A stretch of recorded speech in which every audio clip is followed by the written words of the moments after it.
যেই মা বাবা আপনার এত আপন, সেই মা বাবা হাসরের মাঠে একটা নেকি আপনাকে দিবে না, একটা নেকি আপনাকে দিবে না। আপনিও তার সন্তানরে, আপনার সন্তানরে আপনি একটা নেকি দিয়া সাহায্য করবে না।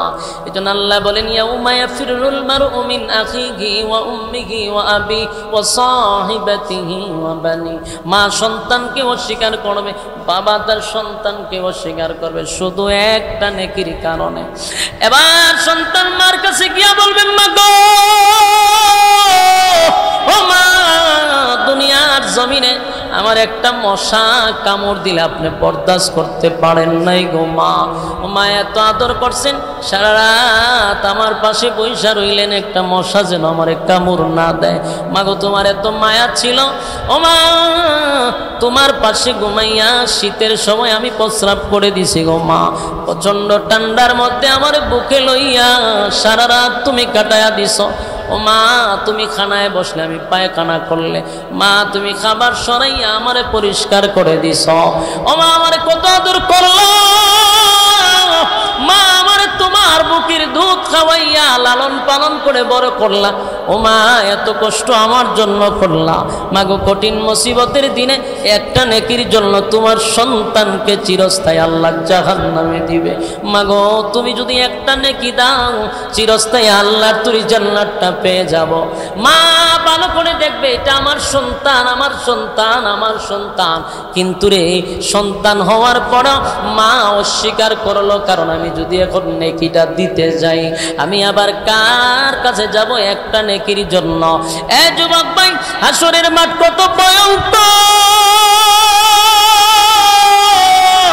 মা তার সন্তানকে অস্বীকার করে রে, বাবা তার সন্তানকে অস্বীকার করে, এই একটা নেকির জন্য, একটা নেকির জন্য, একটা নেকির জন্য। কেউ আপনাকে নেকি দিবে না। এমন কি কিতাবে লেখছে, মানুষ দৌড়াইয়া তার স্ত্রীর কাছে যাবে, গিয়া বলবে, বিবি রে, আমি না তোমারে বড় দুনিয়াতে বড় সুখে রাখছিলাম, আমি তোমারে লইয়া শহরে প্লাট নিয়ে থাকছি। এ বিবি, তোমার সুখ শান্তির জন্য নিজের মার বাবাকে আমি কুরের গড়ে রাইকা তোমারে শহরে নিয়ে আমি আলাদা থাকছি তোমার সুখের জন্য। তুমি চাইলে আমি তোমারে গয়না কিনে দিলাম, দামি দামি শাড়ি পরাইলাম, নিজের বাবাকে একটা কাপড় পরাই নাই, মাকে একটা শাড়ি পরাই নাই, তোমারে আমি এত সুখে রাখলাম। প্রাণের বিবি, আজকে আমি মহা মুসিবতে আছি, তুমি যদি একটা নেকি দাও গো, তাহলে চিরস্থায়ী আল্লাহর তুই জান্নাত আমি পেয়ে যাব। বিবি তার স্বামীরে ভালো করে চিনবে, ভালো করে চিনবে। কিন্তু যুবক স্ত্রীও চিন্তা করবে, আমার স্বামীকে যদি একটা নেকি দেই, আমি কার কাছে একটা নেকির জন্য যাব রে? নিজের স্বামীর একটা নেকি দিল না, নিজের সন্তানকে একটা নেকি দিল না। এ যুবক ভাই, এই নেকির এত দাম, এত দাম, এত দাম, এত দাম। যারা এখানে বৈশা রয়েছেন আর মুনাজাত পড়ে যারা যাবেন, আল্লাহর কসম প্রত্যেকের আমল নামায় আল্লাহ নেকি দিয়া দিবে। আর যারা রাস্তাঘাটে দোকানপাটে অনর্থক কারণে নিষ্প্রয়োজনে ঘোরাফেরা করতেছেন, ঘরে বৈশা মোবাইল টিপতেছেন, টিভির দিকে তাকায় আছেন, আপনাদের আমল নামায় তো নেকি উঠলো না। কারণ একটা নেকি পাইতে গেলে দিনই মজলিসে বসতে হয়, আপনারা বৈশা আছেন। এখন বোঝা যায় না, হাসরের মাঠে গিয়ে আফসোস করবেন আর হাতগুলি কুশারের মতো চাবাইতে থাকবেন আর বলবে, হায় আফসোস, হায় আফসোস, হায় আফসোস, কত সময় কাটাইলাম, তখন যদি নেকি অর্জন করতাম। অনর্থক রাস্তাঘাটে ঘোরাঘুরি করছিলাম, হাইরে তখন যদি দিনই কথা শুনতাম, বৈশা থাকতাম, একবার সুবহানাল্লাহ বলতাম, একবার আলহামদুলিল্লাহ বলতাম, তাহলে আমার আমল নামায় নেকি আইসা যাইত। নেকির জন্য তখন আফসোস করলে কি কোনো কাজে আসবে? আল্লাহ বলবেন, বান্দা শুধু হাসরের মাঠে ঘুরে ঘুরে ঘুরে ঘুরে তুই দেখলি, বাবার কাছে গেলি নেকি দিছে না, মালিক নেকি দিল না, মার কাছে গেছ দিছে না, মালিক দিল না। বান্দা, আমি জানি আজকে হাসরের মাঠে যার কাছে যাবি তোরে একটা নেকিও দিবে না। ভালো করে জানি তোরে নেকি হাসরের মাঠে কেউ দিয়া সাহায্য করবে না। বান্দারে, আমি তোরে দুনিয়ার জমিনের দৃশ্যটা বোঝানোর জন্য আজকে পাঠাইলাম। দুনিয়ার জমিনে তোরে রাইতে দিনে 24 ঘন্টা সময় দিয়ে 24 ঘন্টার ভিতরে একটা ঘন্টা আমি আল্লাহরে দিলি না, একটা ঘন্টা আমারে দিলি না, তুই মার পিছনে সময় ব্যয় করলি, বাবার পিছনে ব্যয় করলি, সন্তানের পিছনে ব্যয় করলি, স্ত্রীর পিছনে ব্যয় করলি, বন্ধু বান্ধবের আড্ডায় ব্যয় করলি।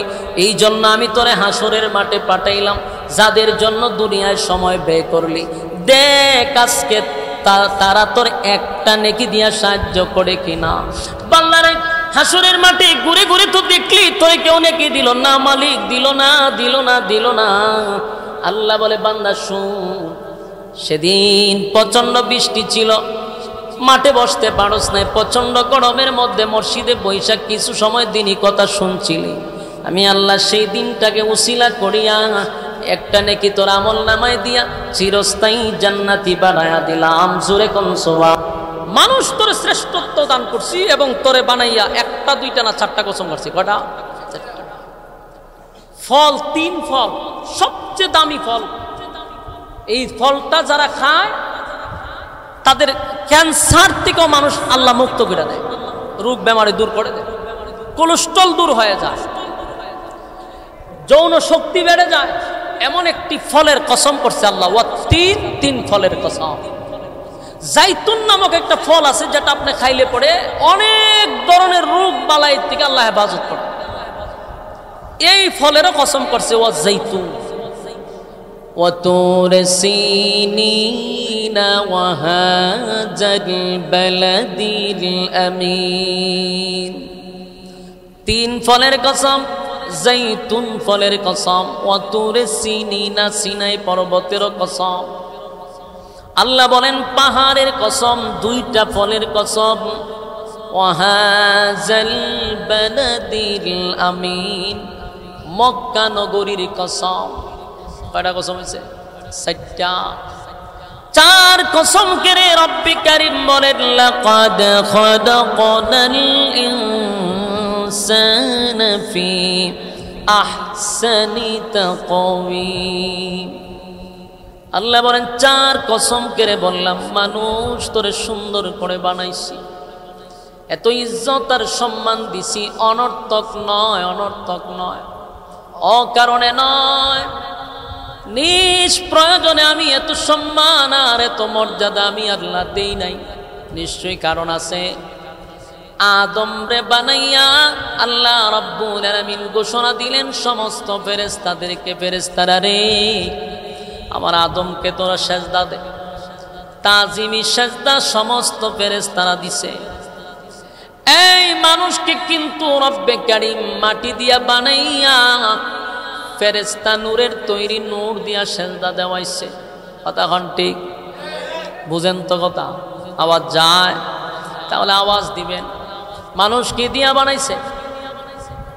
কই কথা কইতাম, কথাই শুনে নাই ওলা। কথা বুঝেননি মিয়া? আপনারা ওয়াজ শুনতে যেমন লাগতেছে আমার করতে তো বিরক্ত লাগতেছে। কথা কই না কেটে আওয়াজ যায় না?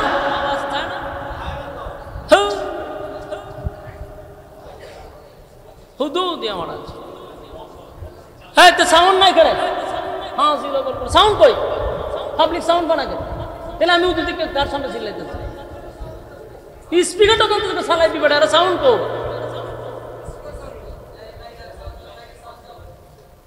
ডঙ্গের করে ডঙ্গ। হ্যাঁ আল্লাহ অনু না জানি। হ্যাঁ কেউ কয় শোনা যায়, কেউ কয় শোনা।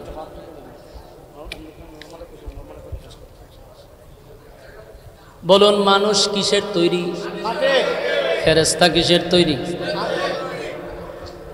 মানুষ মাটির তৈরি আর ফেরেশতা হলো নূরের তৈরি। ধরেন না,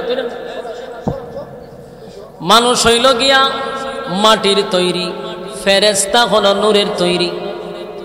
কিন্তু রব্বে কারীম বলেন দেখ আমি মানুষরে মাটি দিয়া বানাইয়া নূরের তৈরি ফেরেশতাদেরকে বললাম ফেরেশতারা আমার মাটির তৈরি মানুষকে তোরা সেজদা কর। তাজিমি সেজদা করলো সমস্ত ফেরেশতারা। সেজদা করলো না কেন? মিস্টার ইবলিস সেজদা করলো না। যুক্তি লাগাইছে। বলুন কি লাগাইছে? যুক্তি লাগাইছে। হয় আমি মাটির তৈরি মানুষকে কেন সেজদা করব? আমার আপনি বানাইলেন আগুন দিয়া, আগুনের খাসলত হলো উপরের দিকে, মাটির খাসলত দিল নিচের দিকে। আমি আগুনের তৈরি হইয়া কেমনে রে আমি একটা মাটিরে সেজদা দিব? আল্লাহ কয় তোর ভিতরে অহংকার ঢুকছে। হে আল্লাহর সঙ্গে যুক্তি দেয়। রব্বি কারীম বলেন তুই কি সেজদা দিবি? না, কখনো মাটির তৈরি, আমি মাটির তৈরি মানুষকে সেজদা দিতে পারি না, আমি আগুনের তৈরি। ফাসাজাদু ইল্লা ইবলিস আবা ওয়াস্তাকবারা ওয়া কানা মিনাল কাফিরিন। আল্লাহ রাব্বুল আলামিন সেজদা না দেওয়ার কারণে ইবলিস রে চিরতরে জান্নাত থেকে বাহির করে দিছে। ইবলিস কাফের হয়ে গেছে। অথচ ইবলিস পৃথিবীর এমন কোন জায়গা নাই যেখানে সে সেজদা দেয় নাই, এমন কোন জায়গা পৃথিবীর নাই যেখানে সেজদা দেয় নাই। 80 বছর মালিকের গোলামি করলো, এমন কোন জায়গা নাই সে সেজদা দেয় নাই। কিন্তু আদমকে সেজদা না দেওয়ার কারণে আল্লাহ বলেন ওয়াজাউজুকাল জান্নাতা ওয়া কুলা মিনহা রাগাদান হাইসু শিতুমা। আল্লাহ জান্নাত থেকে তার বের করে দিয়েছে। এই ইবলিসের ক্ষমতা ছিল, অনেক পাওয়ার ছিল, দেশ চালাইতো গোটা পৃথিবী, রাজত্ব করার ক্ষমতা আল্লাহ ইবলিসরে দিয়েছিল। সে সারাদিন পৃথিবীতে দেশ চালাইয়া ঘুমাইতো গিয়া জান্নাতে। জুরে কোন সুবহানাল্লাহ। কেমন পাওয়ারফুল ছিল তারে আল্লাহ, কেমন ক্ষমতা দিছিল। কিন্তু মানুষ ক্ষমতা পাইলে তার ভিতরে অহংকার ঢুকে যায়। পথ পাইতে পাইতে যখন পাওয়ার হয়ে গেছে তার অহংকার বাড়ে। যেমন অহংকার বাড়ছিল স্বৈরাচারের, কথা ঠিক নেই? বারবার রাতের বুড়ে যখন নির্বাচিত হয়ে যায়, এরপরে শেষে হয় আমি 41 বছর পর্যন্ত আসি। বাস্তব না বাস্তব? 41 বছর পর্যন্ত সে ঘোষণা দিয়ে দিছে যে আগামী 41 বছর পর্যন্ত আমরা আছি। এটা অহংকার ছিল। আল্লাহ অহংকারটা বরদাস্ত করতে পারছে, তাই ছোট ছোট বাচ্চা ফোলাফান দিয়া সাইজ করাই দিছে। কথা কয় না দি? যখন মানুষ বড় অহংকার করে তখন তার পতন বড় জিনিস দেওয়া হয় না, ছোট জিনিস দেওয়া হয়। এই যে আপনারা বদরের যুদ্ধ ঘটনা যারা পড়ছেন, আবু জাহিল্লার ঘটনাটা শুনেন। এই আবু জাহিল্লা কিন্তু খুব মারাত্মক অহংকার দেখাইছে। এজন বদরের যুদ্ধে গেছে, মুসলমানদের উপস্থিতি দিকে টিটকারি মস্কারি শুরু করছে। মস্কারি করে কি হয়?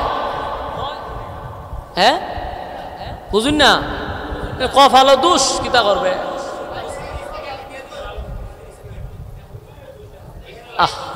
হ্যাঁ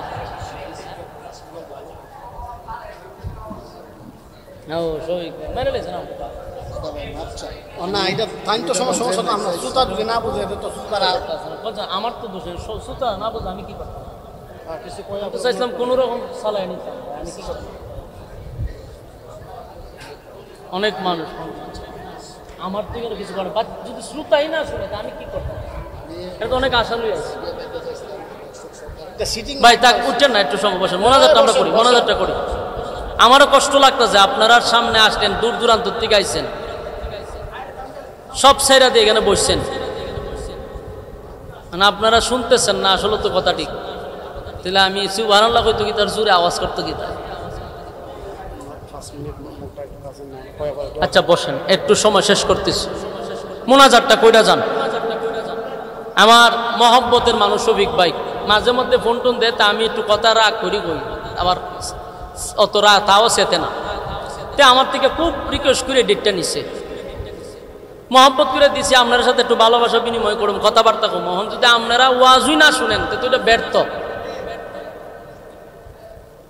আশা করে আছেন, বসেন, আমি দোয়া করে দিব ইনশাআল্লাহ। আপনারা মোনাজাত দিয়ে বাড়ি যাবেন, একটু বসেন।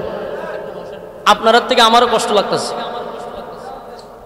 বসেন, একটু মোনাজাতটা করে যায়, মোনাজাতটা করে যায়, বসেন ভাই। আমরা একটু সময় বসে। তো মানুষকে আল্লাহ অহংকারের কারণে মানুষকে ধ্বংস করে দেয়। এই জন্য অহংকার বড় মারাত্মক একটা ভয়ঙ্কর একটা জিনিস। ঠিক আবু জাহেল মুসলমানদের সৈন্য দেখে যখন রাসূল সাল্লাল্লাহু আলাইহি সাল্লাম 313 জন নিয়ে দাঁড়াইছিল, এই আবু জাহেল অহংকার করছে যে আমরা অস্ত্র নিয়ে আইছি আর মোহাম্মদ খেজুরের ডাল লই আইছে। টিটকারি মস্কারি করার কারণে ফলটা কি হয়েছে যে 11 বছরের বাচ্চা আবু জাহেলের সাইজ করছে। এটা একমাত্র অহংকারের কারণ। এই অহংকারে মানুষকে ধ্বংস করে। এই ইবলিস 80,000 বছর ইবাদত করছে। পৃথিবীর এমন কোন জায়গা নাই যেখানে সেজদা দেয় নাই। এরপরে অহংকারের কারণে আল্লাহ জান্নাত থেকে চিরবিদায় করে দিয়েছে। সে দুনিয়ায় রাজত্ব করত, জান্নাতে গিয়া ঘুমাইতো। চিন্তা করছে কত বড় পাওয়ার ছিল তার। শুধু অহংকারের কারণে জান্নাতে পেরেছে। আল্লাহ রাব্বুল আলামিন অহংকার পছন্দ করেন। যেই কথা বলতেছিলাম, আদমরে আল্লাহ মাটি দিয়া বানাইছে, মাটি দিয়া বানাইছে, আর ফেরেশতাদেরকে বানাইছে নূর দিয়া। ফেরেশতারা আল্লাহর হুকুম সাথে সাথে পালন করতে গিয়ে সেজদা দিল। আর আল্লাহ মানুষকে মাটি দিয়া বানাইয়া এত সম্মান আর এত মর্যাদা মানুষকে দিল, মানুষকে দিল, মানুষকে দিল। যেই মানুষের ইজ্জত আর সম্মান ফেরেশতাদের চেয়েও বেশি। জোরে কোন সুবহানাল্লাহ। ফেরেশতাদের চেয়েও বেশি এই মানুষের ইজ্জত আর সম্মান এত বেশি, এত বেশি। আল্লাহ বলেন আমি আসমান বানাইছি, জমিনটাও বানাইছি, সূর্য চন্দ্র গ্রহ নক্ষত্র পাহাড় পর্বত আমি বানাইছি। সাধারণ জিনিস না। এই একটা সূর্য আমরা দেখি দুনিয়ার থেকে এতটুকু বড় দেখা যায়, অথচ এই পৃথিবীর থেকে 13 লক্ষ গুণ বড় হলো সূর্য। এই পৃথিবীর থেকে 13 লক্ষ গুণ বড় হইল সূর্য। যে সূর্যটার এতটুকু বড় দেখা যায়। সুবহানাল্লাহ, সুবহানাল্লাহ। 13 লক্ষ গুণ বড় হইল সূর্য। তাহলে আল্লাহ বলেন সূর্য বানাইছি, সূর্যের থেকে আরো বড় হইল তারকা, অথচ তারকারে আরো ছোট দেখা যায়। ঠিক কিনা? আল্লাহ বলেন আরো বড় বড় সৃষ্টি জগৎ আছে। যেই সমস্ত সৃষ্টি জগৎ এমনও আছে যে সূর্য তারকারে চুষা গায়া ফালাইয়া দেয়। এরকম কোটি কোটি সৃষ্টি জগৎ আছে। আল্লাহ কয় সব বানাইছি 6 দিনে, কিন্তু মানুষ রে তুই মাত্র 3.5 হাত, তোরে বানাইছি 10টা মাস 10 দিনে। সুবহানাল্লাহ। আমি তোরে বানাইয়া কত কসম করলাম আর বললাম মানুষের ইজ্জত আর সম্মান এত বেশি দিলাম, এত বেশি দিলাম। আমি আল্লাহ তোরে সম্মানের উচ্চ জায়গায় রাখছি বান্দা। এরপরে তোরে দুনিয়াতে পাঠাইয়া আমি শুধু এতটুকুই বলছি, বান্দা তোর কাছে আমি কিছু চাই না, শুধু তুই গোলামিটা করবি আমি আল্লাহ। আমি তোরে রাইতে দিলাম 12 ঘন্টা, দিনে দিলাম 12 ঘন্টা, রাইতে আর দিনে হয় 24 ঘন্টা। 24 ঘন্টা তোরে দিলাম বান্দারে। দুনিয়া দুনিয়া করতে তা কোনো অসুবিধা নাই। 24 ঘন্টার ভিতরে 5 ওয়াক্ত মানুষ আমারে মাত্র 1 ঘন্টা দিবি। 1 থেকে 2 ঘন্টা যদি আমরা 24 ঘন্টার ভিতরে 2 ঘন্টা সময় যদি আল্লাহর জন্য বরাদ্দ রাখি, আমার মালিক বলে আমি খুশি। আমারে 24 ঘন্টা দেওয়া লাগবে না, মাত্র 2টা ঘন্টা আমি মালিকের জন্য বরাদ্দ রাখ। কিন্তু মানুষ দেখবেন 24 ঘন্টার ভিতরে 1টা ঘন্টাও আমার মালিকরে দেওয়ার কোনো সময় নাই।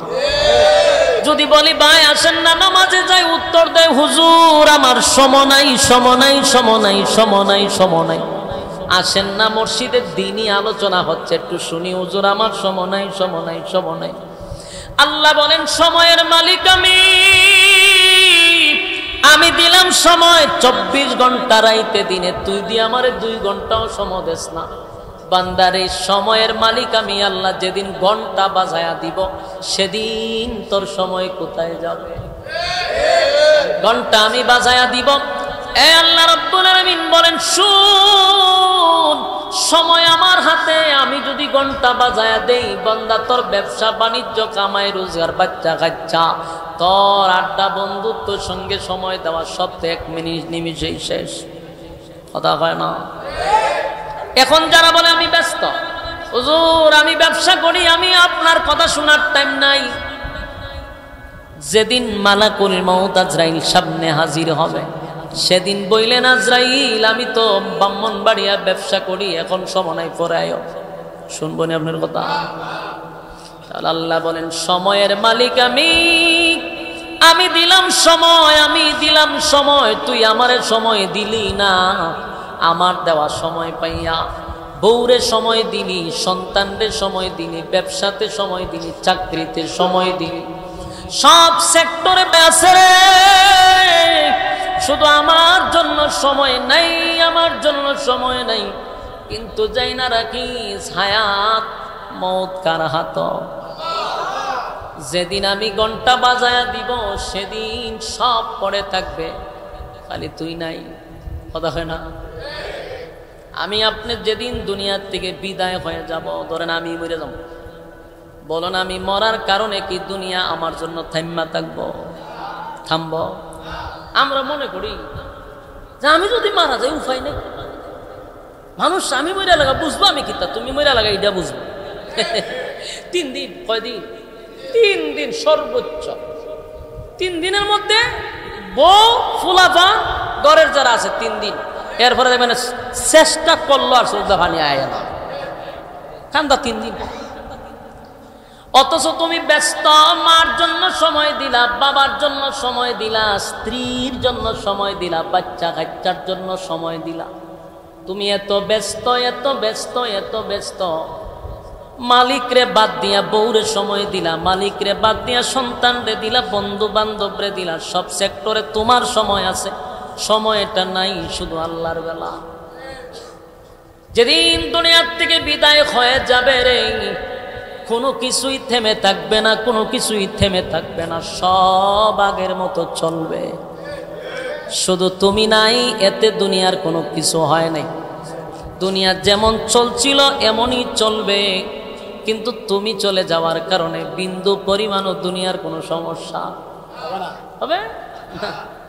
ফ্যান এখন ঘুরতেছে, তুমি মরলে ঘুরবো।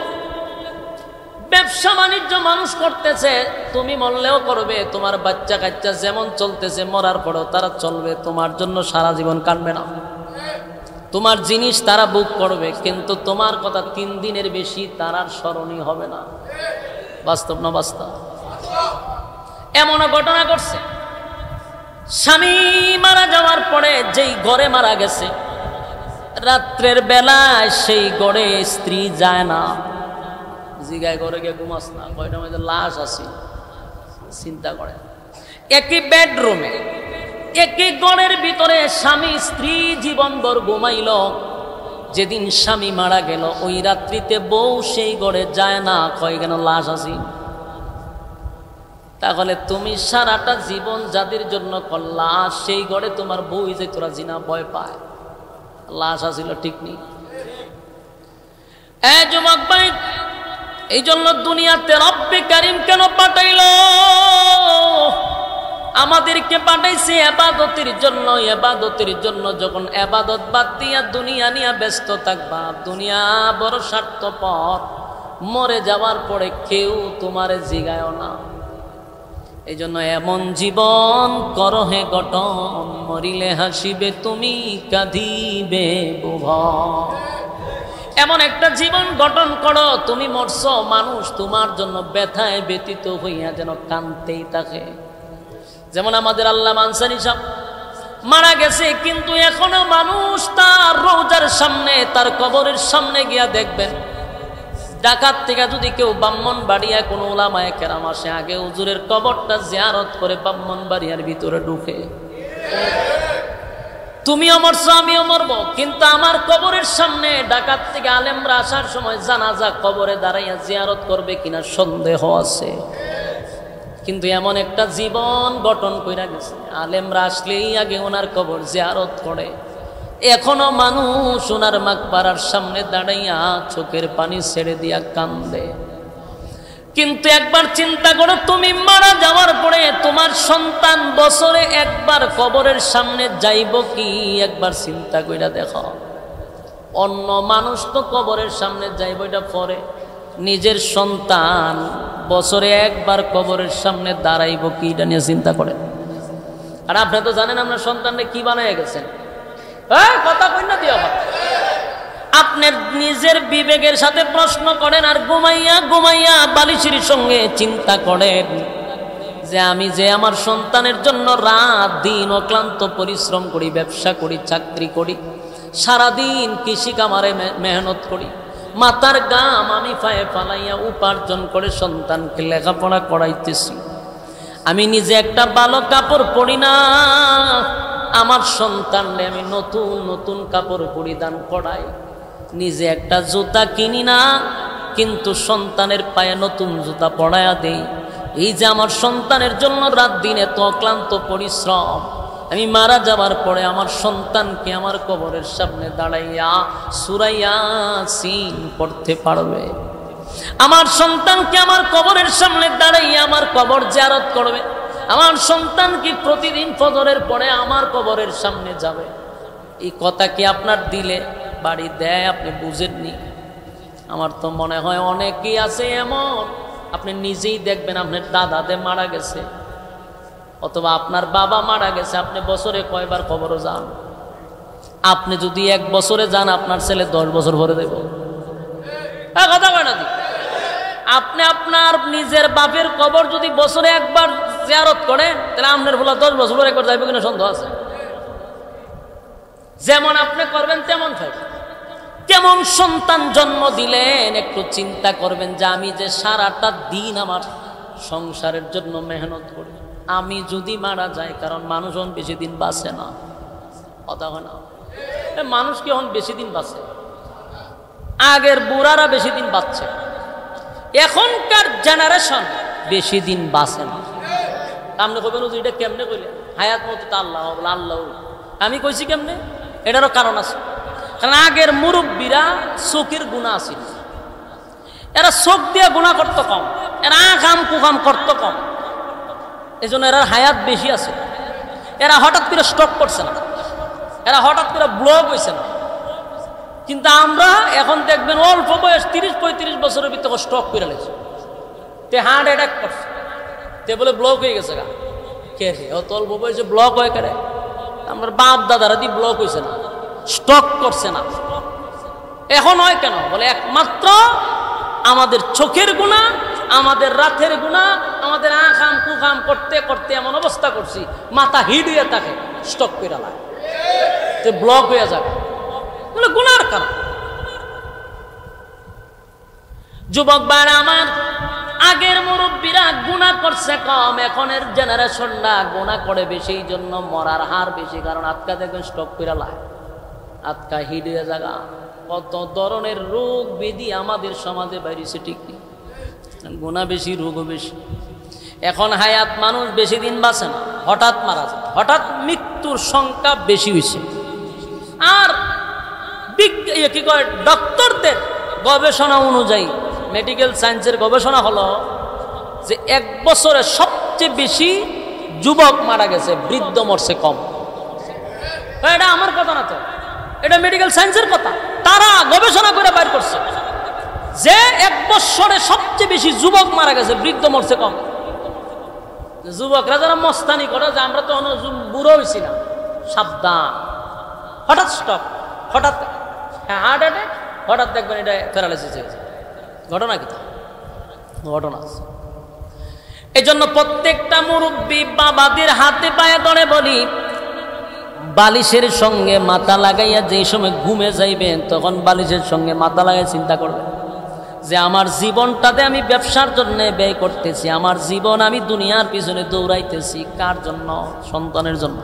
তো সন্তানের জন্য যেতে কিছু রেখে গেলাম, আমি মারা যাওয়ার পরে এই সন্তানকে আমার জানাজা পড়াইতে পারবে, এই সন্তানকে আমার কবরের সামনে প্রতিদিন সূরা ইয়াসিন পড়বে, এই সন্তানকে আমার জন্য আলেম দিয়া দোয়া করাবে, অথবা এই সন্তানকে নিজে নিজে আমার জন্য দোয়া করবে।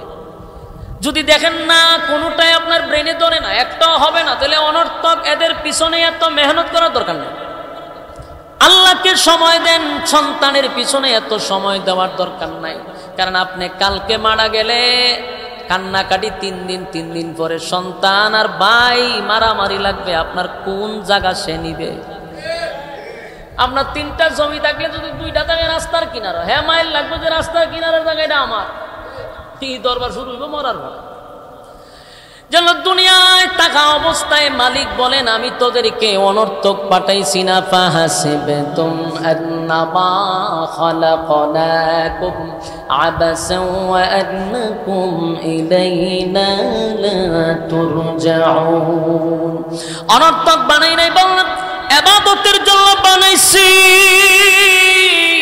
ইবাদতের জন্য বানাইছি। যদি বান্দা ইবাদত না করস, দুনিয়ার ব্যস্ততা দেখাইয়া জীবন পার করে দিলি, হঠাৎ একদিন আমি মালাকুল মউত আজরাইল তোর সামনে পাঠাইয়া দিব। মালাকুল মউত আজরাইল আসার পরে সেদিন আর আপনাকে একটা সেকেন্ডও সময় দেওয়া হবে না, এক সেকেন্ডও সময় দেওয়া হবে না।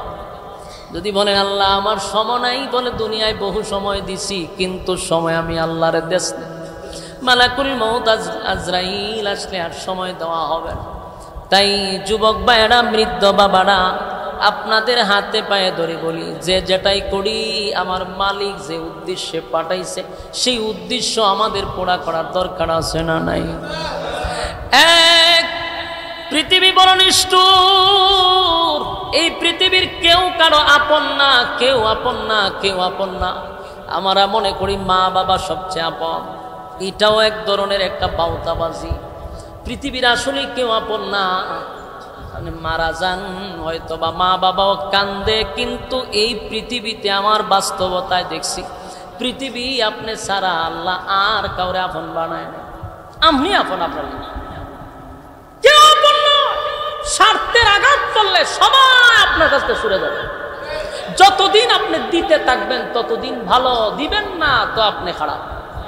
বিদেশ থাকতে টাকা ব্যাংকে পাঠাইছেন ভাইয়ের, ব্যাংকে পাঠাইছেন বাপের, ভাই খুশি, বাপ খুশি, বোন খুশি, সবাই খুশি। টাকা পাঠানি বন্ধ করেন, যাদেরকে আপনি বেশি দিচ্ছেন এরাই সবচেয়ে বড় শত্রু হয়ে দাঁড়াবে, কারণ না পাওয়ার ব্যথা। অথচ মানছে একটা কথা বলে যে আপনার থেকে ফরবালা, এটা আমরা গ্রাম্য অঞ্চলের একটা উদাহরণ বলেন। এটা আপনার থেকে ফরবালা কেন হয় জানেন? ফরে যদি আপনি 10 টাকা দেন হে খুব খুশি, 10 টাকা আপনার পাওয়ার পরতে কি খুশি, সব বোনা 10 টাকা পেয়েছে, কারণ এ তো আপনার কাছে পাওয়ার কথা না। 10 টাকা পাইয়া সে খুশি। 100 টাকা দিলে তো নাচ শুরু করে না, আপনার তার দিছে। কিন্তু নিজের দরের লোককে যদি আপনি 100 টাকা দেন, এ টাকা দেবে আমার সাথে টাকা দিতে না ভাইলামি করছে, হ্যাঁ আরো বেজার হয়, কারণ এ আপনার থেকে আরো বেশি চায়, আরো বেশি দেন, আরো চায়, আরো দেন, আরো চায়। শেষে যখন আপনি বন্ধ করে দেবেন দেওয়া, এরা সবচেয়ে বড় বিষাক্ত সাপ হয়ে দাঁড়াবে। তাহলে আপনি আপন কারে? আপন তো কারা? যারা যত দিবেন তত আপনার আপন, দেওয়া বন্ধ এরাই শত্রু। তিনটারে কি আপন পাওয়া কথা হয় না? আপনি মা বাপ না কইরা দেখেন কদিন মা বাবা আপন থাকে না। দুনিয়া এত নিষ্ঠুর, দুনিয়া এত প্রতারক। এজন্য আল্লাহ বলেন যেই কারণে পাঠাইছি সেটা যদি বুইলা যাস তাহলে দুনিয়াও হারাইনি, পরকালও হারাইনি। না আমি আল্লাহর কাছে তোর কোনো গ্রহণযোগ্যতা আছে না, দুনিয়ার মানুষের কাছে তোর কোনো গ্রহণযোগ্যতা আছে, কারো কাছে তোর কোনো গ্রহণযোগ্যতা নেই, তোর জীবন বরবাদ। এজন্য আমি আপনাদেরকে বলি, যেটাই করি আর না করি উদ্দেশ্য আমাদের একটা থাকতে হবে। কথা হয় না? উদ্দেশ্য কি? পরকাল। উদ্দেশ্য কি? পরকাল। আমার যুবক ভাইরা, দুনিয়ার মানুষ বড় স্বার্থপর, দুনিয়া বড় স্বার্থপর, কেউ কারো আপন না। আজকে মারা যাওয়ার পরে কালকে সবাই আপনাকে ভুলে যাবে, সবাই আপনাকে ভুলে যাবে। কেউ আপনার কথা স্মরণ রাখবে না, কেউ আপনার কথা স্মরণ রাখবে না, আর আপনার জন্য কোনো কিছু থেমেও থাকবে না। সব আগের মতো চলতে থাকবে, আর আপনি আপনার কৃতকর্ম লইয়া কবরে গিয়া সেখানে আপনাকে সাইজ করা হবে। তাহলে এমন বোকা কি পৃথিবীতে আছে যে আমি আরেকজনের জন্য সব করতে গিয়ে নিজে জাহান্নামের আগুনে জ্বলি? না। এই জন্য প্রত্যেকটা মানুষের কাজ হলো, আল্লাহ আমাকে পাঠাইছেন ইবাদতের জন্য, ইবাদতের জন্য। আমার সব কাজের ফাঁকে আমার মালিকের ইবাদত ঠিক রাখা দরকার। কথা হয় না? আমার মালিক খুশি তো দুনিয়ার সবাই খুশি। আল্লাহ যারে মহব্বত করে, আল্লাহ যারে ভালোবাসে, সমস্ত ফেরেশতাদেরকে বলে দেয় এই বান্দাটারে আমি ভালোবাসি। ফেরেশতারা সব মানুষের দিলে দিলে পৌঁছায়া দেয়, সমস্ত মাখলুকাতের কাছে পৌঁছায়া দেয় লোকটারে আল্লাহ ভালোবাসে। তখন মানুষ ওই লোকটারে ভালোবাসতে থাকে। মানুষের দিলের মধ্যে লোকটার প্রতি মহব্বত আর ভালোবাসা তৈরি করে দেয়। এই জন্য দেখবেন অনেক মানুষের সঙ্গে মানুষ মুসাফা করতে চায়, তার জুতাটা হাতে নিতে চায়, তার খেদমত করতে চায়, কারণ এমনে এমনে নয়, এই লোকটারে আমার আল্লাহ ভালোবাসে। আল্লাহ ভালোবাসার কারণে মানুষ তার জন্য পাগল। এক্সাম্পল দিলে বুঝতে পারবেন। আল্লামা আহমদ শফি রহমতুল্লাহ আলাইহি মারা গেছে, ঠিক না? কথা বলুন তো দিয়ে, আহমদ শফির মতো আরো কি বৃদ্ধ মানুষ বাংলাদেশে কম ছিল? কথাই বলে অনেক ছিল কিনা? তাহলে আহমদ শফি সাহেবের জুতা লওয়ার জন্য মানুষ এত পাগল কেন ছিল? এরকম বৃদ্ধ মানুষ তো আরো ছিল, তার জুতা নেওয়ার জন্য মানুষ পাগল কেন? ব্রাহ্মণবাড়িয়ার বড় হুজুর ছিল, ওনার মতো বয়স তো আরো ছিল, কিন্তু ওনার জুতা নেওয়ার জন্য মানুষ এত পাগল ছিল কেন? কারণ এই সমস্ত ব্যক্তিদেরকে আল্লাহ ভালোবাসে, তাই মানুষের কলিজায় মহব্বত বাড়ায়া দেয়, মানুষ তাদের জুতা নেওয়ার জন্য পাগল হয়ে যায়। এই জন্য নিজেকে আগে তৈরি করা দরকার, কথা হয় না? নিজেকে তৈরি করতে হলে মালিকের গোলামি ছাড়া বিকল্প কোনো রাস্তা নাই গো, বিকল্প কোনো রাস্তা নাই। এই জন্য আল্লাহ বলেন, বান্দারে আমি তোদেরকে বানাইছি বড় মহব্বত করে, বড় ভালোবেসে। বান্দা দুনিয়ার জমিনে যদি নেকি অর্জন না করতে পারস, পরকালে একটা নেকি দিয়া তোরে কেউ সাহায্য করবে না। এই দুনিয়ার জমিনে আমি কেন বললাম যে সবাই স্বার্থপর? তাহলে শুনেন তার প্রমাণ। হাসরের মাঠে আল্লাহ বলেন, ইয়াউমা ইয়াফিরুল মারউ মিন আখিহি ওয়া উম্মিহি ওয়া আবি ওয়া সাহিবাতিহি ওয়া বানিহি। আল্লাহ বলেন, হাসরের মাঠে মা তার সন্তানকে বলবে, আমার দুনিয়াতে বিয়ে হইছেন। কথা কি বুঝতেছেন? মা বলবে সন্তানকে যে আমার বিয়ে হইছে না, ফুলাইলো করতে। সন্তান যাবে বাবার কাছে গিয়ে বলবে, বাবা দুনিয়াতে আপনি আমারে খাওয়ানোর জন্য মাতার গাম পায়ে ফেলাইছেন, জীবনে ভালো একটা খাবার খান নাই, আমারে খাওয়াইছেন। এত মহব্বত আর এত ভালোবাসা বাবা আমার জন্য ছিল। এই দেখেন আপনার সন্তান আজকে মাত্র একটা নেকির জন্য আল্লাহ ঘোষণা করছে, আমার না করে জাহান্নামে জ্বালাইব। এখন যেহেতু আপনি আমার বাবা, আর এত কষ্ট আমার জন্য দুনিয়ায় করছে, বাবা আজকে কঠিন মুসিবতের দিনে বাবা হইয়া সন্তানকে মাত্র একটা নেকি দেন, আমি চিরস্থায়ী জান্নাতি হয়ে যাব। বাবা সন্তানরে ভালো করে চিনবে, এটা আমার সন্তান। কিন্তু এই যে একটা নেকি বাবার কাছে চাওয়ার কারণে বাবা বলবে, দুনিয়াতে আমি বিয়েই করছি না, সন্তান আসবে কোথার থেকে? সুহেলপুরের মানুষ, আপনাদের কি মনে হয় বাবা চিনবে না সন্তানরে? না ভালো করে চিনবে? ভালো করে চিনবে, কিন্তু পরিচয় কেন গোপন রাখবে জানেননি? কারণ আমি যদি এখন পরিচয় দেই রে, তাহলে সন্তান আমার কাছ থেকে একটা নেকি নিয়ে যাবে। একটা নেকি যদি তারে দেই, আমি আবার একটা নেকির জন্য কার কাছে যাব? দুনিয়ায় যেই মা বাবা আপনার এত আপন, সেই মা বাবা হাসরের মাঠে একটা নেকি আপনাকে দিবে না, একটা নেকি আপনাকে দিবে না। আপনিও তার সন্তানরে, আপনার সন্তানরে আপনি একটা নেকি দিয়ে সাহায্য করবে না। এজন্য আল্লাহ বলেন, ইয়াউমা ইয়াফিরুল মারউ মিন আখিহি ওয়া উম্মিহি ওয়া আবি ওয়া সাহিবাতিহি ওয়া বানি। মা সন্তানকে অস্বীকার করবে, বাবা তার সন্তানকে অস্বীকার করবে, শুধু একটা নেকির কারণে। এবার সন্তান মার কাছে গিয়া বলবেন, মা গো, ও মা, দুনিয়ার জমিনে আমার একটা মশা কামড় দিলে আপনি বরদাস্ত করতে পারেন নাই গো মা। ও মা এত আদর করছেন, সারা রাত আমার পাশে বইসা রইলেন, একটা মশা যেন আমার কামড় না দেয়। মা গো, তোমার এত মায়া ছিল, ও মা তোমার পাশে ঘুমাইয়া শীতের সময় আমি প্রস্রাব করে দিছি গো মা। প্রচন্ড ঠান্ডার মধ্যে আমার বুকে লইয়া সারা রাত তুমি কাটাইয়া দিছ। ও মা, তুমি খানায় বসলে আমি পায়খানা করলে, মা তুমি খাবার সরাইয়া আমারে পরিষ্কার করে দিছ। ও মা, আমারে কত আদর করলো, মা আমারে তোমার বুকের দুধ খাওয়াইয়া লালন পালন করে বড় করলা, ও মা এত কষ্ট আমার জন্য করলা, মাগো কঠিন মুসিবতের দিনে একটা নেকির জন্য তোমার সন্তানকে চিরস্থায়ী আল্লাহ জাহান্নামে দিবে। মাগো তুমি যদি একটা নেকি দাও চিরস্থায়ী আল্লাহর তুই জান্নাতটা পেয়ে যাব। মা ভালো করে দেখবে এটা আমার সন্তান, আমার সন্তান, আমার সন্তান, কিন্তু রে সন্তান হওয়ার পর মা অস্বীকার করলো, কারণ আমি যদি এখন নেকিটা দিতে যাই আমি আবার কার কাছে যাব একটা নেকির জন্য? এ যুবক ভাই, হাসরের মাঠ কত ভয়ঙ্কর। মা তার সন্তানকে অস্বীকার করে রে, বাবা তার সন্তানকে অস্বীকার করে এই একটা নেকির জন্য, একটা নেকির জন্য, একটা নেকির জন্য। কেউ আপনাকে নেকি দিবে না, এমন কি কিতাবে লেখছে মানুষ দৌড়াইয়া তার স্ত্রীর কাছে যাবে, গিয়া বলবে বিবি রে আমি না তোমারে বড় দুনিয়াতে বড় সুখে রাখছিলাম, আমি তোমারে লইয়া শহরে প্লাট নিয়ে থাকছি, এ বিবি তোমার সুখ শান্তির জন্য নিজের মার বাবাকে আমি কুরের গড়ে রাইকা তোমারে শহরে নিয়ে আমি আলাদা থাকছি তোমার সুখের জন্য। তুমি চাইলে আমি তোমারে গয়না কিনে দিলাম, দামি দামি শাড়ি পরাইলাম, নিজের বাবাকে একটা কাপড় পরাই নাই, মাকে একটা শাড়ি পরাই নাই, তোমারে আমি এত সুখে রাখলাম।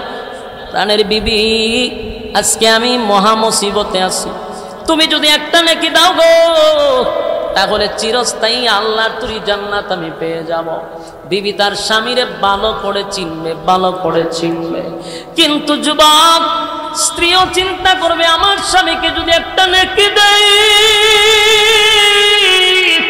আমি কার কাছে একটা নেকির জন্য যাব রে? নিজের স্বামীর একটা নেকি দিল না, নিজের সন্তানকে একটা নেকি দিল না। এ যুবক ভাই, এই নেকির এত দাম, এত দাম, এত দাম, এত দাম।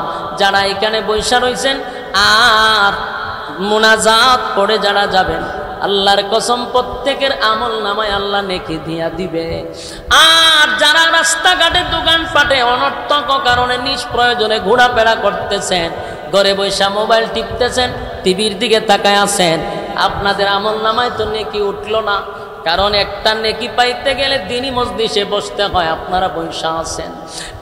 এখন বোঝা যায় না, হাসরের মাঠে গিয়ে আফসোস করবেন আর হাতগুলি কুশারের মতো চাবাইতে থাকবেন আর বলবে হায় আফসোস, হায় আফসোস, হায় আফসোস, কত সময় কাটাইলাম, তখন যদি নেকি অর্জন করতাম। অনর্থক রাস্তাঘাটে ঘোরাঘুরি করছিলাম, হাইরে তখন যদি দিনই কথা শুনতাম, বৈশা থাকতাম, একবার সুবহানাল্লাহ বলতাম, একবার আলহামদুলিল্লাহ বলতাম, তাহলে আমার আমল নামায় নেকি আইসা যাইত। নেকির জন্য তখন আফসোস করলে কি কোনো কাজে আসবে? আল্লাহ বলবেন বান্দা শুধু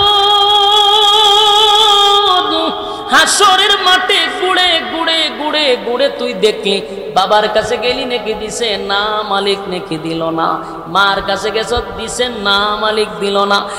বান্দা আমি জানি আজকে হাসরের মাঠে যার কাছে যাবি তোরে একটা নেকিও দিবে না, ভালো করে জানি তোরে নেকি হাসরের মাঠে কেউ দিয়া সাহায্য করবে না। বান্দারে আমি তোরে দুনিয়ার জমিনের দৃশ্যটা বোঝানোর জন্য আজকে পাঠাইলাম। দুনিয়ার জমিনে তোরে রাইতে দিনে 24 ঘন্টা সময় দিলাম, 24 ঘন্টার ভিতরে একটা ঘন্টা আমি আল্লাহরে দিলি না, একটা ঘন্টা আমারে দিলি না, দিলি না। তুই মার পিছনে সময় ব্যয় করলি, বাবার পিছনে ব্যয় করলি, সন্তানের পিছনে ব্যয় করলি, স্ত্রীর পিছনে ব্যয় করলি, বন্ধু বান্ধবের আড্ডায় ব্যয় করলি। এই জন্য আমি তোরে হাসরের মাঠে পাঠাইলাম, যাদের জন্য দুনিয়ায় সময় ব্যয় করলি। দেখ আজকে তারা তোর একটা নেকি দিয়া সাহায্য করে কিনা। বাংলারে হাসরের মাঠে ঘুরে ঘুরে তো দেখলি তোরে কেউ নেকি দিল না, মালিক দিল না, দিল না, দিল না। আল্লাহ বলে বান্দা শুন, সেদিন প্রচন্ড বৃষ্টি ছিল, মাঠে বসতে পারস নাই, প্রচন্ড গরমের মধ্যে মসজিদে বৈশাখ কিছু সময় দিনই কথা শুনছিলি, আমি আল্লাহ সেই দিনটাকে উসিলা করিয়া একটা নেকি তোর আমল নামায় দিয়া চিরস্থায়ী জান্নাতি বানায়া দিলাম। জোরে কোন সুবহানাল্লাহ। একটা জবান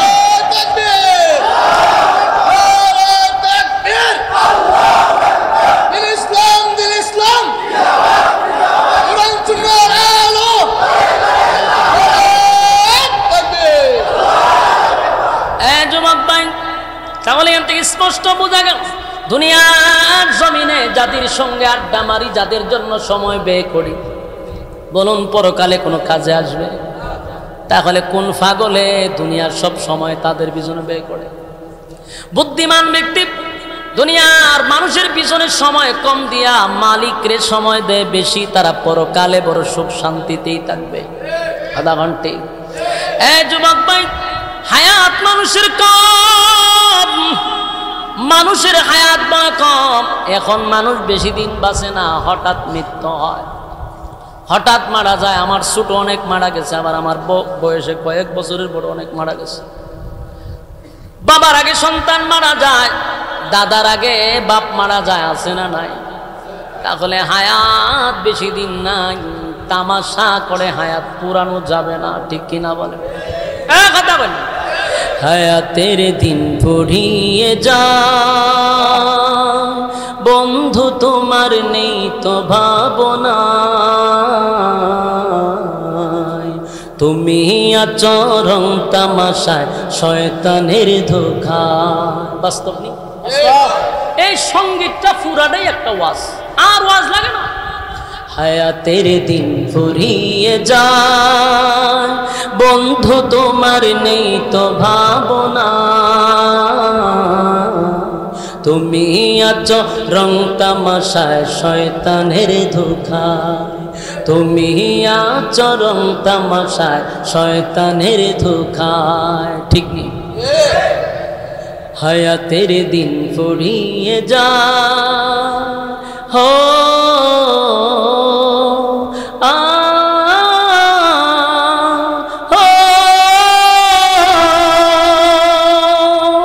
কেউ হবে না পাপের ভাগী,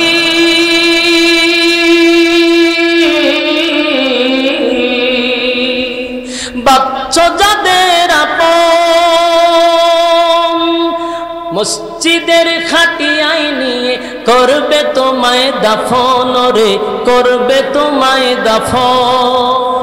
ব্যস্ত হবে সম্পদের সব, ব্যস্ত হবে সম্পদের সব, বাটে বাটুয়ারা। কথা হয় না? পাবে অনুতাপে অনুশোচনায় হায়াতের দিন ফুরিয়ে যায় বন্ধু, তোমার নেই তো ভাবনা, তুমি আছো রং তামাশায় শয়তানের ধোঁকায়, তুমি আছো রং তামাশায় শয়তানের ধোঁকায়। কথা ঘন্টে, প্রতিটা কথা একেবারে পুরো ওয়াজ, আর কিছু লাগে না। কারণ এই দুনিয়াটা হলো একটা ধোঁকা, ঠিক কিনা? তুমি আছো রং তামাশায় শয়তানের ধোঁকায়। আসলে তুই একটা রং তামাশার মধ্যে আছে। যখন মানুষের সামনে মালাকুল মউত আজরাইল আসবে, দুনিয়ার থেকে মানুষ বিদায় হবে, আবার তারে পুনরায় আবার জীবিত করা হবে। কথা কথা, তখন আপনার কাছে কি মনে হইব জানেন? যে এই দুনিয়ার 60 বছর এটা পুরো একটা স্বপ্ন। আমরা যখন ঘুম থেকে উঠি না, কথা হয় না, আপনারা স্বপ্ন দেখেননি? স্বপ্ন দেখলে বোঝা যায় কত জায়গা ঘুরে এসে। বাস্তব না বাস্তব? মানুষ স্বপ্নে দেখে আমেরিকা গেছে, স্বপ্নে দেখে অনেক দূর গেছে, কত আনন্দ, কত কিছু, রাজপ্রাসাদের মালিক হইয়া বসে রয়েছে, ঘুম তুইটা দেখে মাটির মাঝে ঘুম, ঠিক নেই? কিন্তু স্বপ্নে বোঝা যায় আসলে এগুলো আমার। কিন্তু এটা পুরো একটা রঙ্গ তামাশা, যে কি দেখলাম এত চাকচিক্য, আর বাস্তবে দিয়ে মাটি ছুঁয়ে রয়েছে। ঠিক 60 বছর দুনিয়াতে জিন্দিগি শেষ, কবরে যখন আপনারা আবার ডাকা হইব, দেখবেন মাটির থেকে উঠছেন, উঠতে যে এতদিন কই আসতেন, পুরো একটা স্বপ্নের মতো। তখন মানুষ আফসুস করে বলবে, হায় আফসুস, হায় আফসুস, হায় আফসুস। আমি যদি আড্ডা না মাইরা, আমি যদি সেদিন মসজিদে বসে দিনই কথা শুনতাম, হায় আফসুস আমি যদি মসজিদে বেশি সময় দিতাম, হায় আফসুস আমি যদি আলেমদের সঙ্গে সময় দিতাম, আমি যদি নেশাকুর আর গাঞ্জাকুর আর সুদকুর আর ঘুষকুর আর বেনামাজির সঙ্গে সঙ্গ না দিয়ে আলেমদের সঙ্গে সঙ্গ দিতাম, হায় আফসুস, হায় আফসুস, হায় আফসুস। আফসুস করে লাভ আছে? কথা হয় না, কোনো লাভ, সব শেষ, কোনো লাভ হবে না। এই জন্য এই পৃথিবী এটা একটা পরীক্ষার হল। বলুন কি এর হল? পরীক্ষার। পরীক্ষার হলে যেমন মানুষের সময় থাকে 3 ঘন্টা, এই হলে কারো 60 মিনিট, 60 বছর, কারো 70 বছর। এরপরে কি হলের ভিতরে থাকা সম্ভব? কথা হয় না?